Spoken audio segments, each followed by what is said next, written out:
to the fourth branch program. Glad you can make it. I am MD. This program is dedicated exclusively for those with common sense, a spirit of patriotism, and a determination for a more perfect union. Stay tuned as we begin the discussion of a very important, interesting, and enlightening topic. Hope to hear from you soon. Happy listening.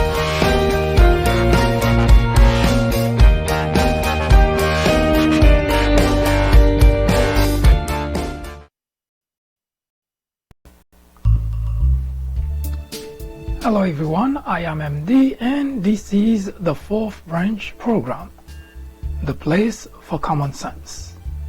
Welcome. Today is Friday, May the 10th, 2018.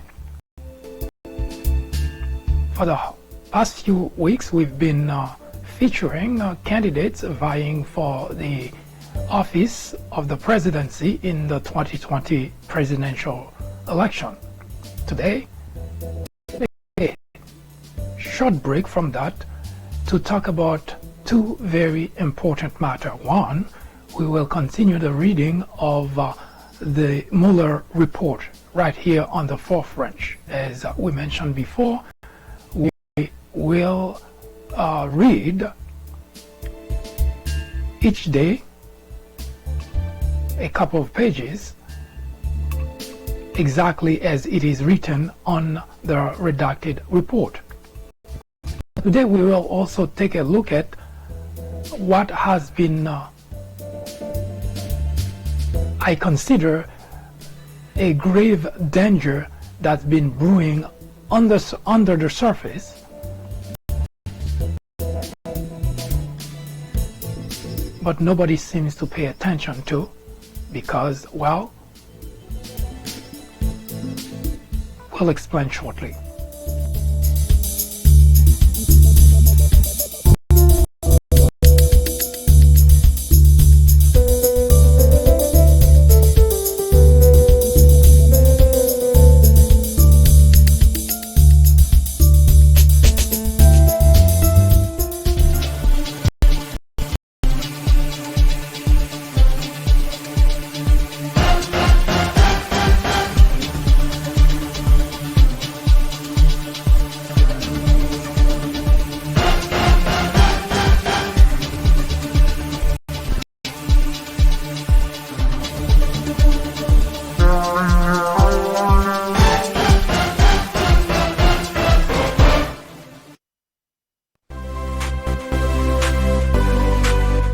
I am the host of the fourth branch program, inviting you to join me every Saturday at 10:30 a.m. and every weekday at 2 p.m. for discussions of social political issues and to dissect the meaning and the importance of current events, as well as to understand topics of legislations. The fourth branch project is not associated with any political party, and we at fourth branch do not have any political agenda or aspiration. Our ultimate objective is to work towards achieving a more perfect union by removing ignorance, the biggest obstacle to our democracy. Stay with us. We will be right back.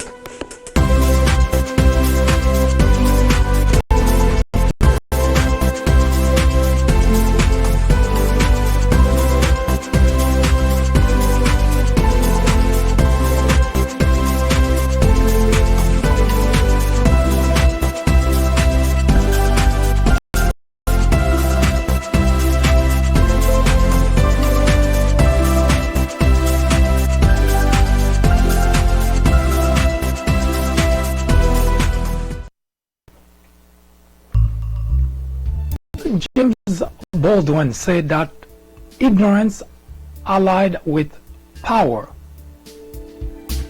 is the most ferocious enemy justice can have. Dalai Lama said that where ignorance is our master, there is no possibility of real peace.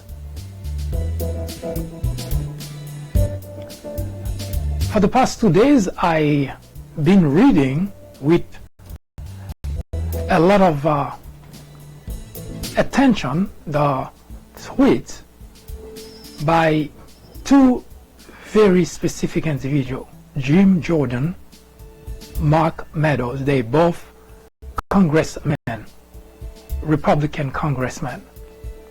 Now, I picked those two names not because they are the only one who is responsible of what I will be talking about shortly, but rather because Jim Jordan in particular has been trying to be on the spotlight, to stay on the spotlight, to be on the surface. Before Paul Ryan exited Washington, you may recall that Jim Jordan was campaigning very hard to become the next speaker. Well, of course, the assumption was that the Republican was going to keep the House. But despite the fact that that's not the case, Jim Jordan is positioning himself to be, well, the next speaker when that possibility, when that opportunity comes up. And of course, Mark Meadows seems to be his sidekick. Personal insult aside,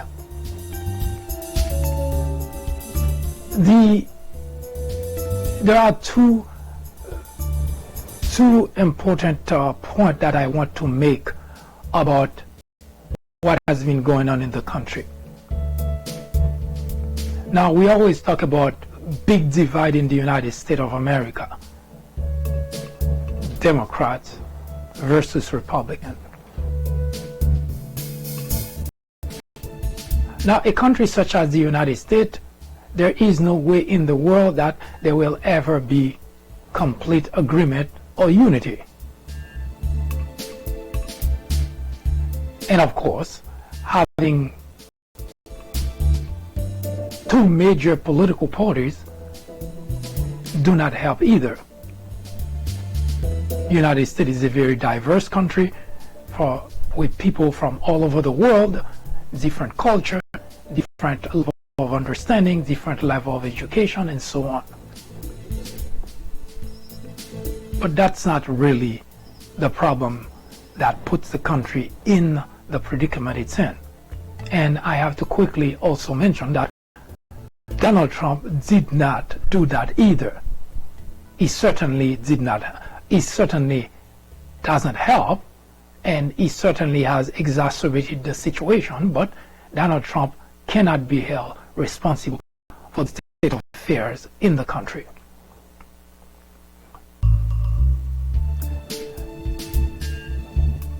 Now, because of Donald Trump's presidency, the country watches or has the opportunity to witness the real Republican Party.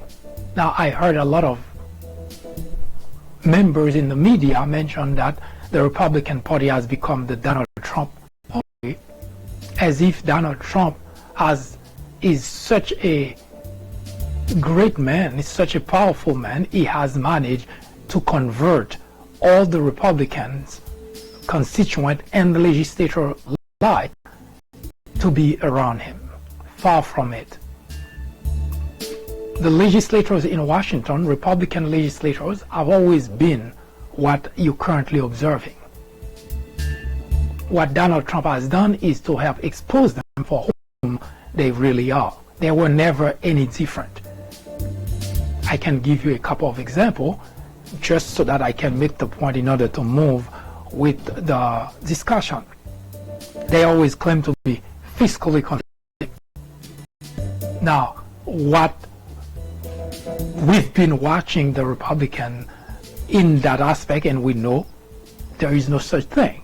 They always claim to be fiscally conservative, and yet if you watch Republican under any Republican administration, not just Donald Trump, under any Republican administration, they spend money like a drunkard, like drunkards.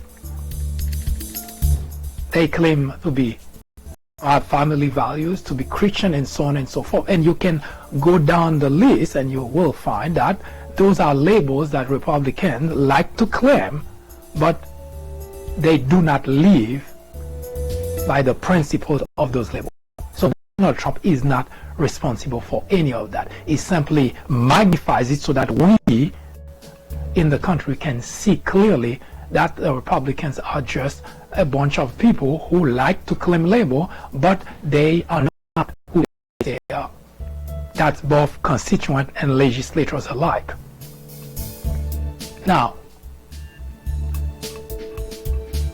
Jim Jordan and Mark Meadows have been pretty much, for lack of a better term, spamming the Twitter domain with their tweets defending Donald Trump, and any opportunity that they have to send a tweet to make a point, they have to make that point. And the latest had to do with the fact that the Senate Republican just subpoenaed Don Jr. to appear in front of the committee. And the Trump company, including Jim Jordan and Mark Meadows, they all jump on the bandwagon and trying to make a point that that shouldn't happen. Well, Mark Meadows and Jim Jordan happen to be members of the legislative branch. In order to understand the severity of what is currently going on, and it's not politics either, you have to understand the consequences of what currently is going on in the country. You have the legislative branch, which comprises of two major political parties, the Democrat and the Republicans. Now, the Democrat, being in control, is doing what the legislative branch is tasked to do, which is exercise oversight on the executive branch. It is written in the Constitution of the United States. That's what the legislative branch is supposed to do. But what we are watching is a major political party, the Republican Party, completely detached from what the legislative branch is supposed to do, opposes the Democrats at every turn, but worse, defending the executive branch. Now, that may sound to you like politics. Well, it would be if what the Republican legislators are doing were not undermining the Constitution of the United States. Now, follow me very closely because this is important, and I heard a lot of conversation about people who claim to be patriot because they think being an American citizen is equal to being a patriot. It is not. And I can say without the slightest doubt that the past 2 years, the actions, the behavior of the Republican Party as a whole is very far from anyone who is patriotic. And this is just a word I'm throwing out there for the sake of throwing it out there. The Constitution of the United States tasks the legislative branch to exercise oversight on the executive branch. And that was a guarantee, a structure put in place by the framers of the Constitution in order to preserve our freedom, in order to preserve the democracy that we have. And once you take that out of the equation, you can no longer talk about democracy in America, you can no longer talk about freedom. Now, because of that, in particular, there are two important points I want to make. First, members in the media tend to think that not forcing a person who is being interviewed to accept the truth, to admit the truth, is to show objectivity. What I mean by that is, if someone comes on a network, now keep in mind that I don't consider Fox a news network, because that's already established that this is not a news organization. Talking about all other network. If someone comes, is scheduled for an interview, and the person comes into whatever program, and the journalist asks the person a question about a particular topic. Let's take, for instance, William Barr, which we will also talk about shortly. And if you take someone like Jim Jordan talking about William Barr, he will tell you that William Barr is doing all the right things.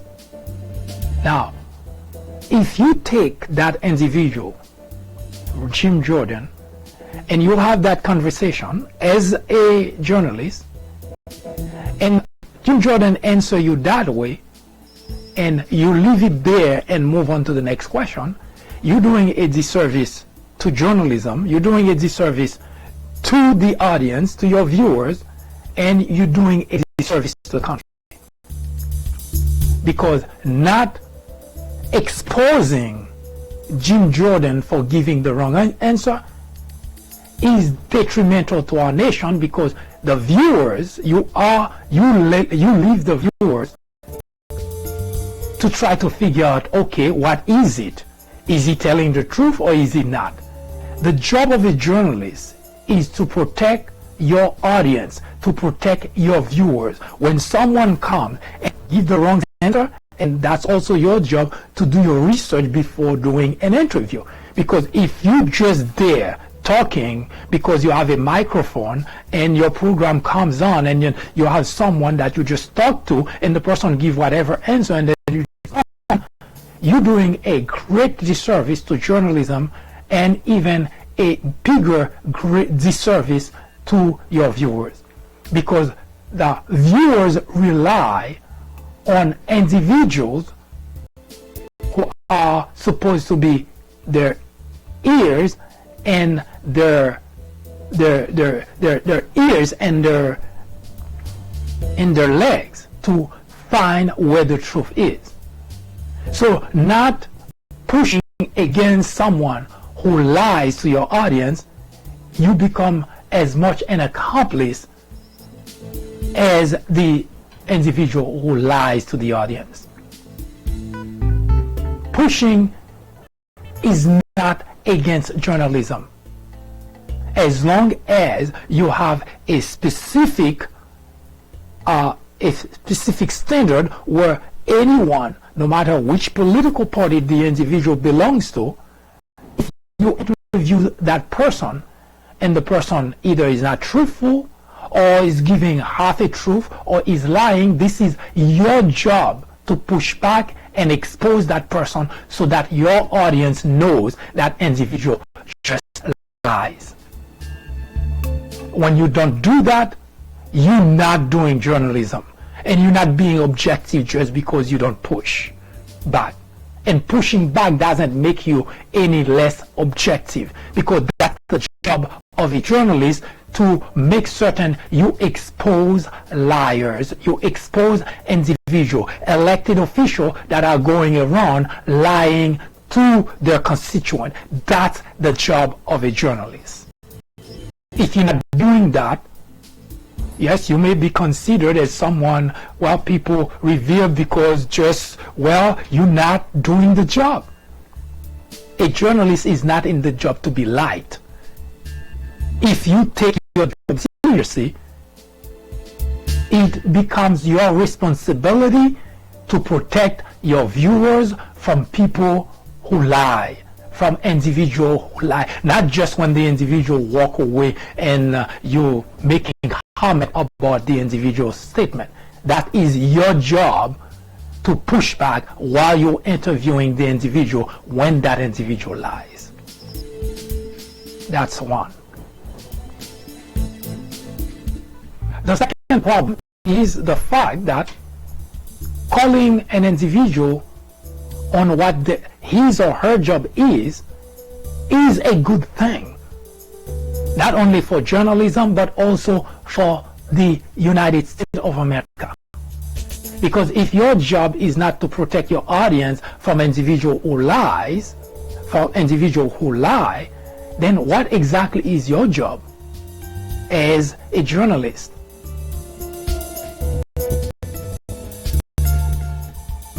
And which is what put us at this point in the predicament we're in, because everybody is trying to be careful what they ask, what they say. They don't want to become to sound biased. Of course, everybody is biased. We are human beings. We will have some form of bias. But if you can back what you're saying on facts, you can rely on facts to say what you have to say, you are no longer biased. Yes, you support what you're saying, then it doesn't matter whether the audience or whoever is on the other side think of you as biased, because if you can support what you're saying with facts, they may not like it, but that doesn't make you biased. And if you push back against a lie that someone just made on the air to your audience, and you can show that the person lies, you are being objective. That is the job.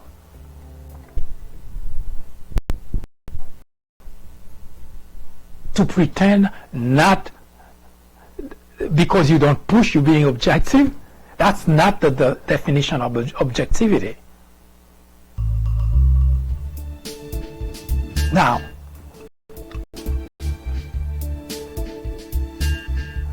the legislative branch is to exercise oversight on the executive branch.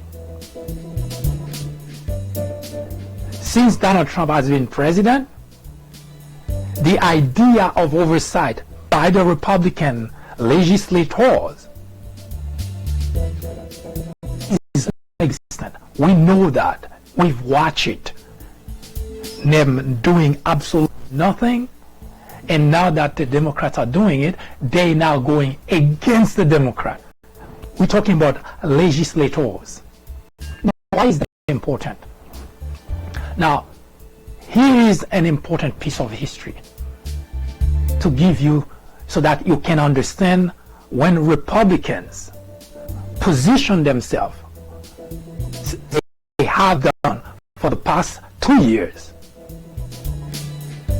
Their actions are not without consequences. And I'm going to show you how dire that is. And if you think because you are a Republican and you're okay with what they're doing, as I mentioned yesterday, you are not a patriot. Because a patriot, well, true patriots cannot stand by watching perverted men destroying the Constitution. So saying you're a patriot doesn't make you one. Standing during national anthem and putting your hand on your chest doesn't make one a patriot. True patriots cannot stand by watching perverted men destroying the Constitution. And if you are not a patriot. That's as simple as that. And I'm going to show you the danger of all the Republicans constituent, just standing by the legislators.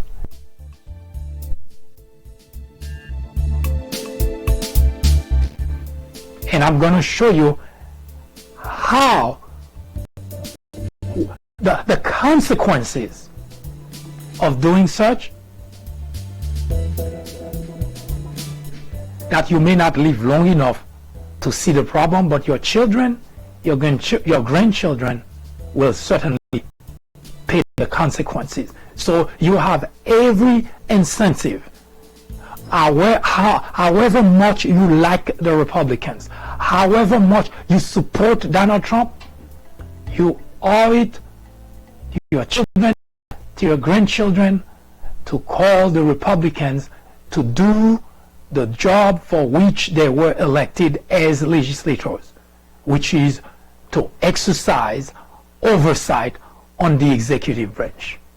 I'll show you the danger of them not doing it, and I will also show you example of where the country would head if this trend continues.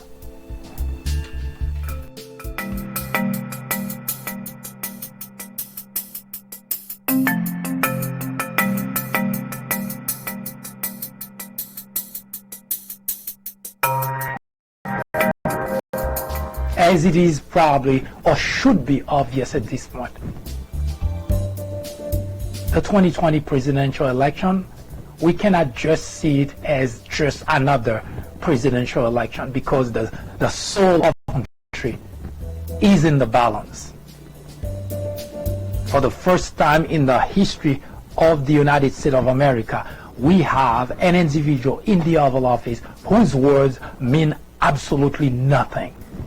He lies about everything that he says, everything that he does.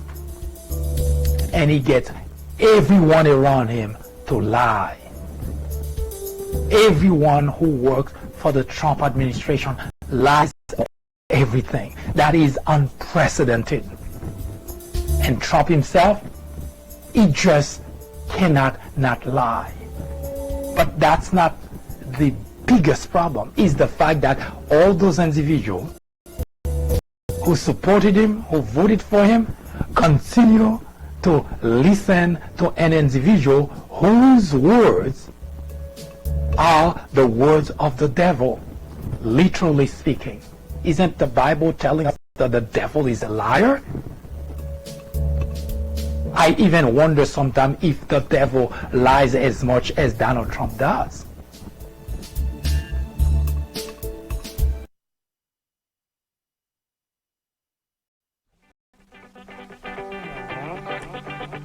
Donald Trump is wrong to call the media the enemy of the people.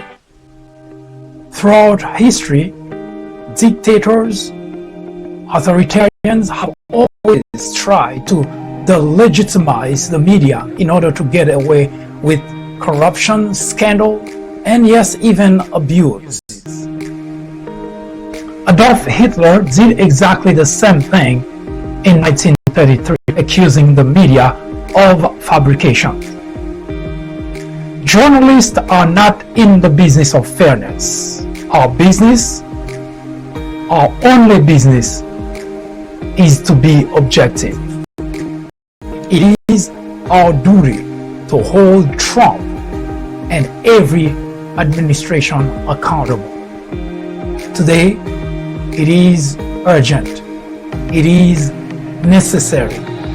It is critical. Our very freedom depends on it.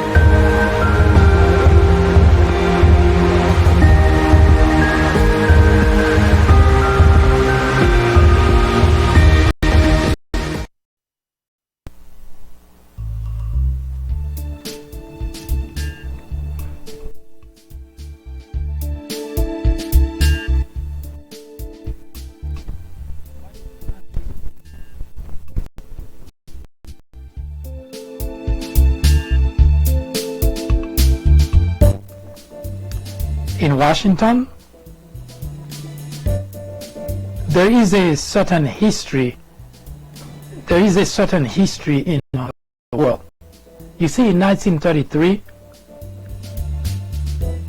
January 30th, 1933, a gentleman by the name of Adolf Hitler was appointed Chancellor of Germany, legitimately. Contrary to popular belief, Adolf Hitler did not overthrow any government. He was legitimately appointed Chancellor of Germany, the same post that Angela Merkel, the current Chancellor, has in Germany. It wasn't a coup. It wasn't an overthrow. It was legitimate. Adolf Hitler was very popular, extremely popular. Donald Trump only has 40% of the population here in the United States that seems to back him up. Adolf Hitler had almost the whole, say 90+% of the people, old, young, women, men, everyone, they worship Adolf Hitler. So when people talk about Adolf Hitler, they talk as if he started as a monster. No, it did not. He was very popular. People loved him, cherished him.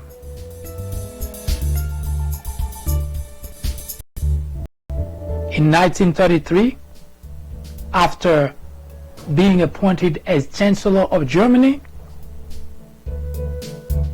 very shortly, Reichstag to pass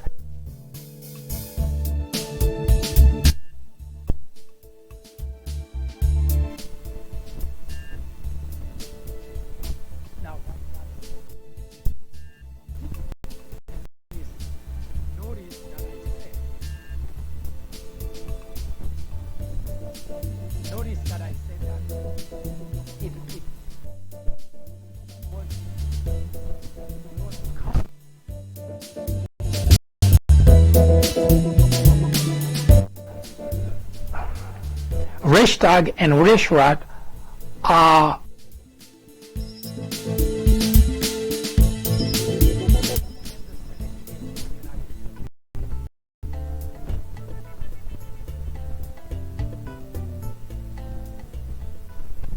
so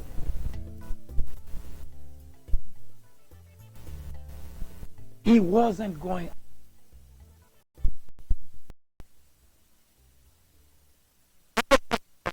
equivalent in Germany to pass an act which will later on give him power to do whatever he wanted. And notice, Congress and the Senate, members of Congress and the Senate, member of the Reichsrat and the Reichstag, equivalent to Congress and the Senate here in America. They were the one who sided with Adolf Hitler. The reason I keep bringing it up, because I want you to understand that Adolf Hitler did not become a monster by himself. He could not have become a monster by himself. So he managed to gain the trust, to gain the support of members of the Reichstag and the Reichsrat to pass legislation which favor him, which gave him power. What exactly are you observing here in the United States? Republican Party as a whole, the whole Republican Party, Congress and the Senate, except for a few holdouts, as a whole, support Donald Trump, side with Donald Trump, and pass any legislation to give Donald Trump enough power to crush the Democrats. Those things that happen in history, they are there so that we do not repeat the mistakes of the past. And here in America, it seems to be we seem to be oblivious to the fact that at this juncture in the history of the United States, the whole Republican Party is helping Donald Trump debase the office of the presidency, shred the Constitution of the United States, and trample the rule of law. What do you think comes next? Now, here's the most important part, because people who do things always think you're going to benefit. Yes, you may have what we call short-term benefit. You see, after members of the Reichstag and the Reichsrat legislation to give Adolf Hitler that kind of power, what do you think was going on through the minds of those members? Well, I'll give you a hint. Since we have Adolf Hitler gain that much power, surely he's going to return the favor. Because that's always what's going on in people's mind. And watch members of Congress and the Senate here in the United States, that's the exact same thing that's happening. Before the 2018 midterm, they all lined up behind Donald Trump thinking, oh, he's very popular, he's going to help them keep their job. Quite a few of them lost their job. The remaining continue to think that if we continue to protect Donald Trump, then maybe, just maybe, we will keep.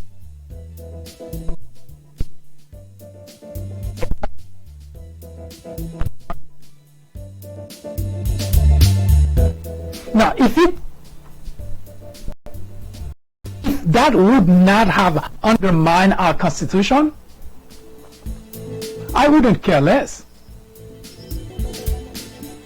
But I saw that movie before. Member of the Reichstag and the Reichsrat passed a legislation, the Enabling Act of 1933, gave Hitler a lot of power. And more and more, and in fact, there was another act which I cannot remember the name of that act that was passed later on by the same members that gave Adolf Hitler even more power, that now he could censor the media, he could prevent people from moving about, and his police force could, for reason or no reason, could arrest people, question people, throw people in jail if they saw it necessary. Today, we see Republicans, the whole Republican Party, taking a position, Jim Jordan being the ringleader, taking a position to let Donald Trump do whatever he so like about the country, about as president, trampling the rule of law, even shredding the Constitution of the United States. Republicans okay.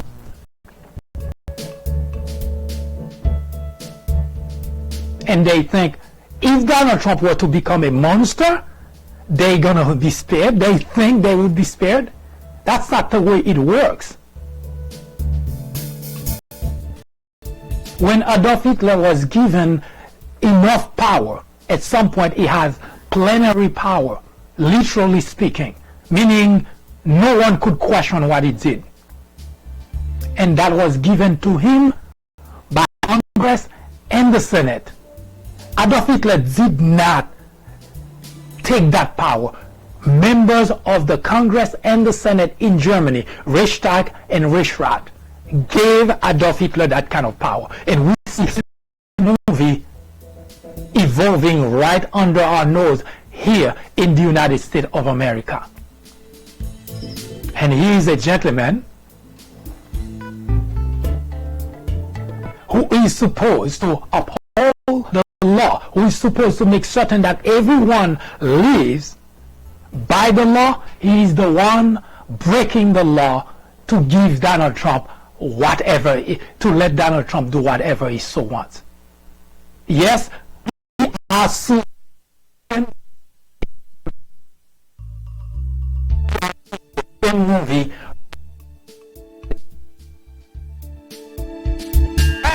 It's not gonna get that bad.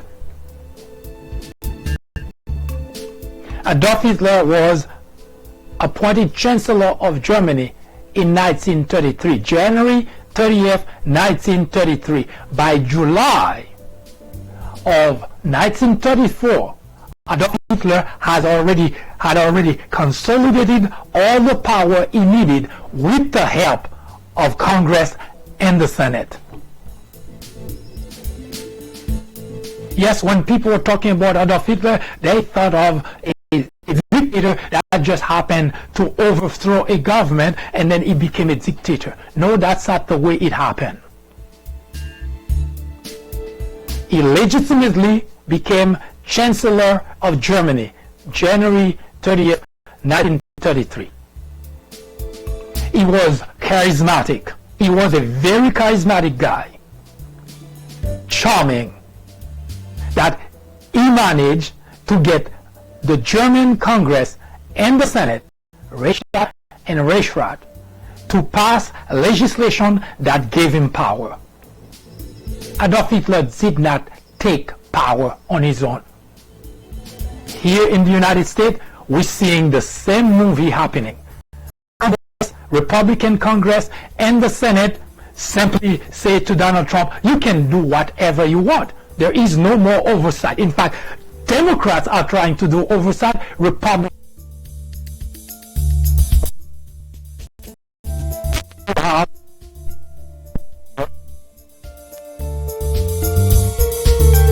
helping the process. Yes, if you're sleeping, you are a patriot, you should not be sleeping. If you are a patriot, you should be very concerned. Because true patriots do not stand by watching perverted men destroying the Constitution.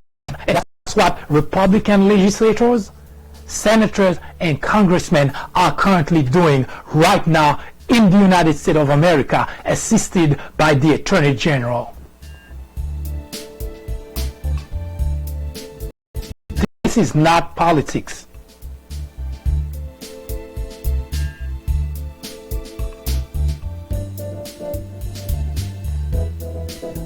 That particular predicament, I must say in all fairness, is chilled through my bone because I've seen that movie before.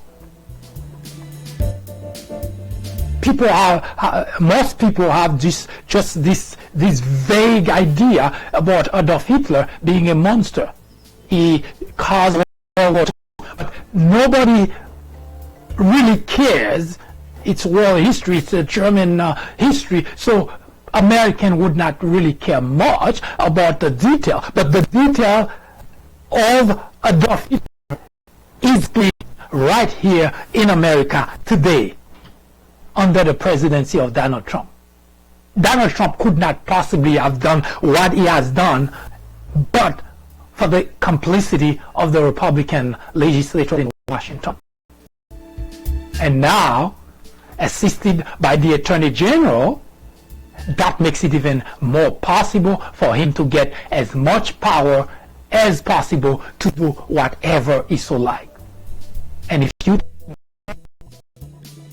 take a lesson from Germany, Adolf Hitler legitimately became Chancellor of Germany.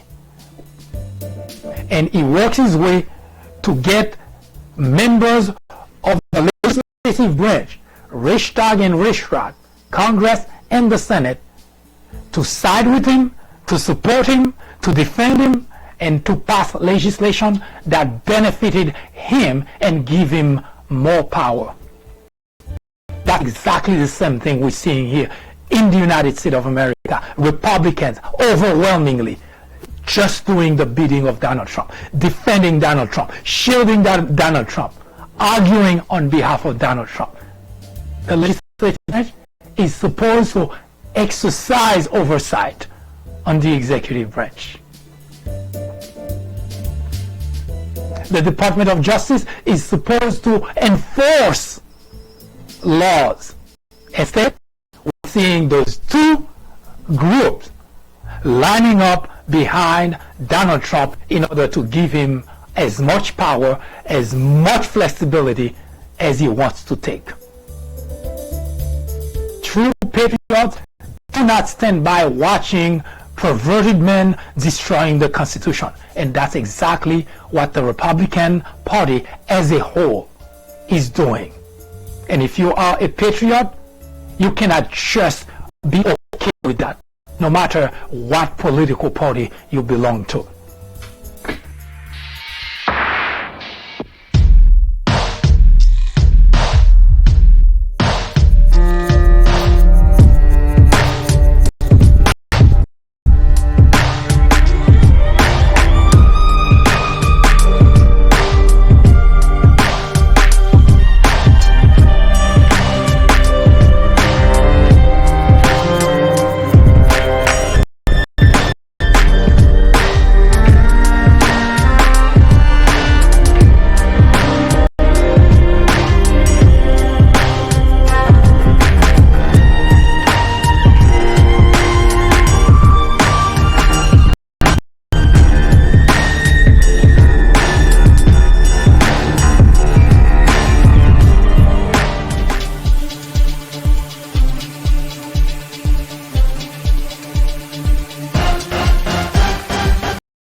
You may recall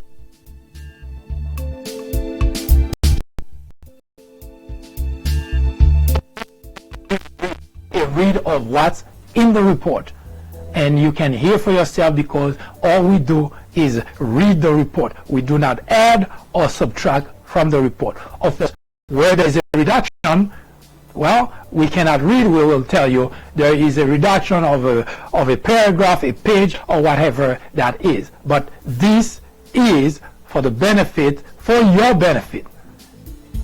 You did not get the report, you did not read the report, or you've been hearing people talking about it, and you don't really know what's going on. So we will read the report for you, page by page, until we complete the whole report.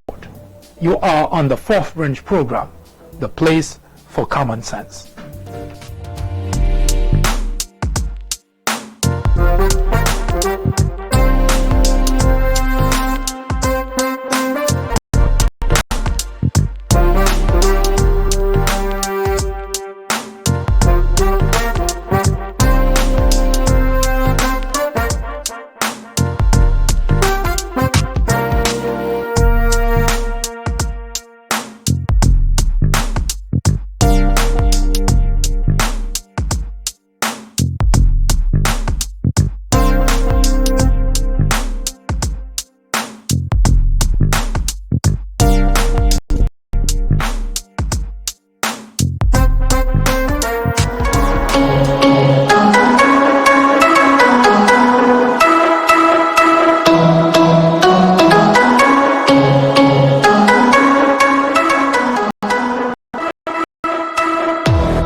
The performance in Helsinki was enough to drop Donald Trump's support to zero, because anybody who is a patriot, an American patriot, should not have any reason whatsoever to still stand behind the president, the first person whose primary job is to elevate the country, but did just the opposite. Nobody behind that person. And yet we have Republicans who still defending, arguing their support for Donald Trump. Seriously? Really? What the hell?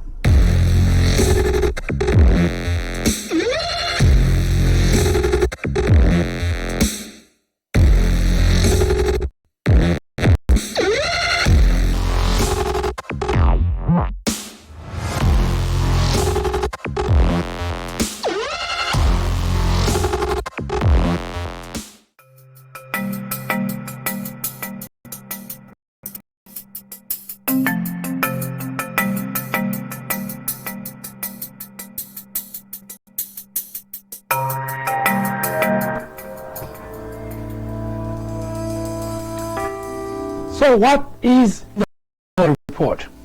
Well, let's take a look. Now we're going to go to page 2. Yesterday we read page 1 for you, so we'll go to page 2. Here it is.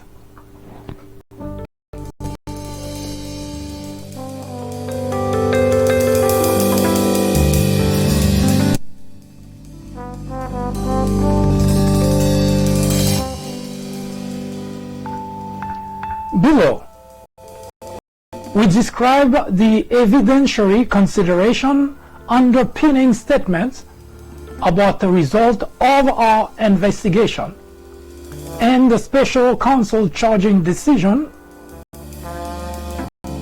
and then provide an overview of the 2 volumes of our report.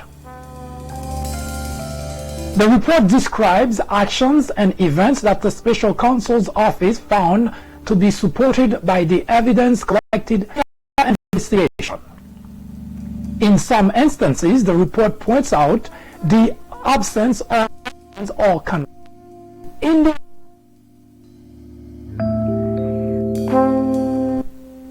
in other substantial.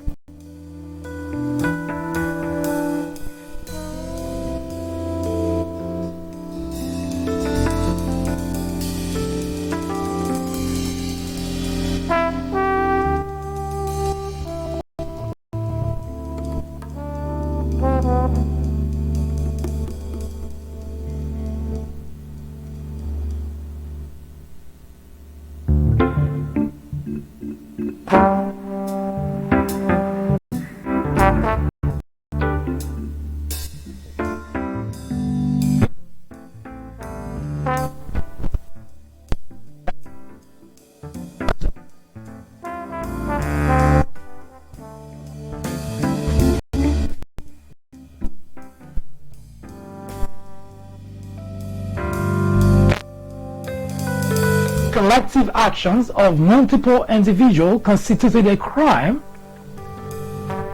we applied the framework of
of multiple individuals constituted a crime, we applied the framework of conspiracy law, not the concept of collusion.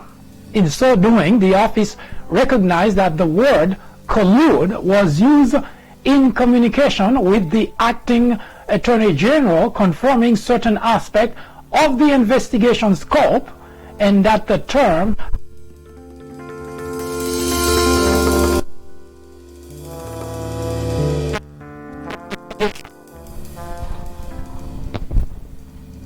but collusion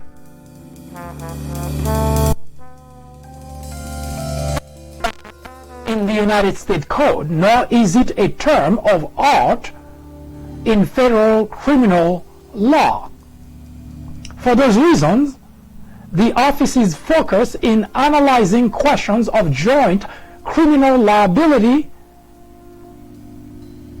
was on conspiracy as defined in federal law. In connection with that analysis, we addressed the factual question whether members of the Trump campaign coordinated, a term that appears in the appointment order, with Russian election interference activities. Like collusion, coordination does not have a settled definition in federal criminal law. We understood coordination to require an agreement, tacit or express, between the Trump campaign and the Russian government on election interference.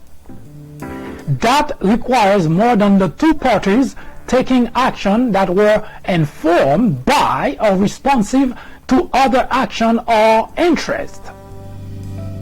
We apply the term coordination in that sense when stating in the report that the investigation did not establish that the Trump campaign coordinated with the Russian government in its election interference activities. The report on our investigation consists of two volumes. Volume 1 describes the factual result of the special counsel's investigation of Russia's interference in the 2016 presidential election and its interaction with the Trump campaign. Section 1 describes the scope of the investigation. Section 2 and 3 describe the principal ways Russia interfered in the 2016 presidential election. Section 4 describes links between the Russian government and individuals associated with the Trump campaign. Section 5 set forth the special counsel's charging decision. Volume 2 addressed the president's action towards the FBI investigation into Russia's interference in the 2016 presidential election and related matters, and his action towards the special counsel investigation. Volume 2 separately states its framework and the consideration that guided that investigation.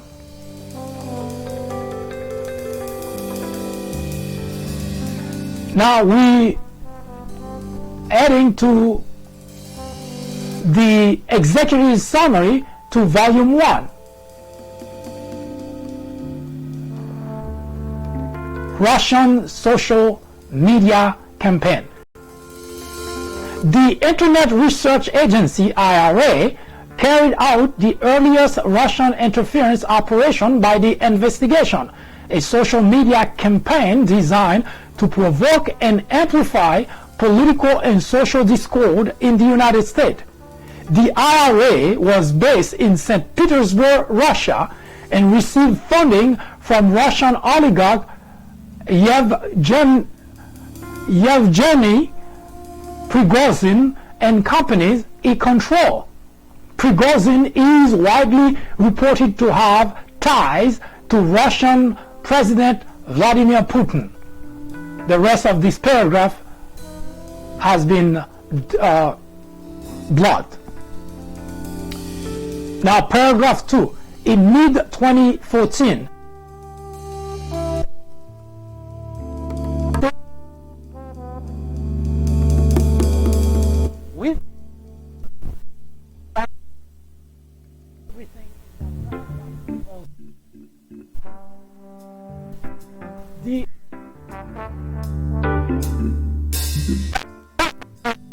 group to sow discord in the U.S.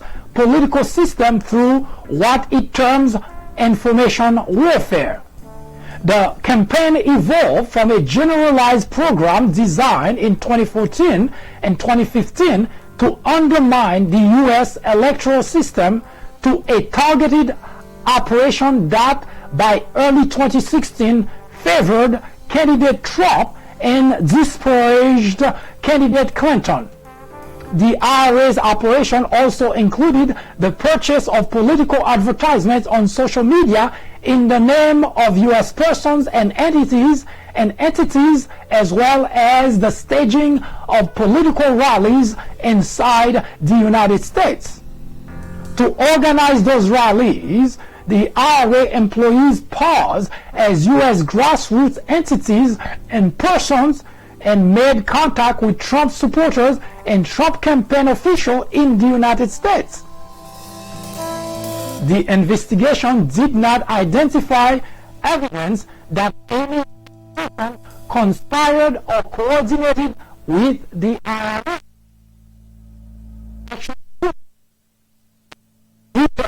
Office investigation of the Russian social media campaign. That would be the next paragraph or the next section, which is Russian hacking operation. A section we will continue to read in our next program. You are on the fourth branch, the place for common.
I do.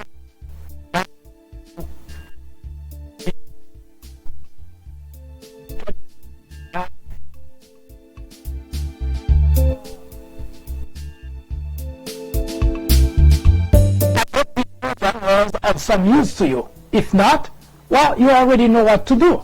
Send us comment, criticism, suggestion. Let us know what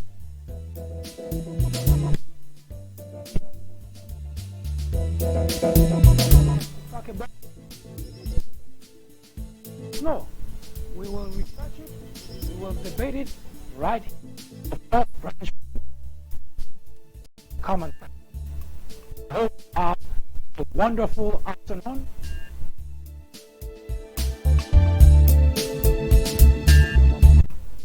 Good day.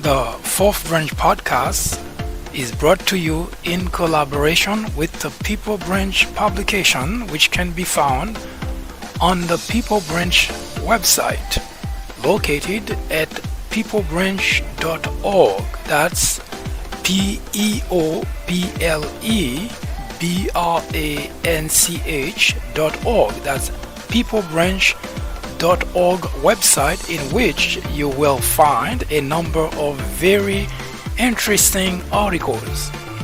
My name is Mike Duchesne, MD for short. I hope you have a great afternoon or a great evening, whichever it happens to be. Hopefully you can join me again next time for another interesting episode of this podcast. That was the Fourth Branch, live from New York. Good day.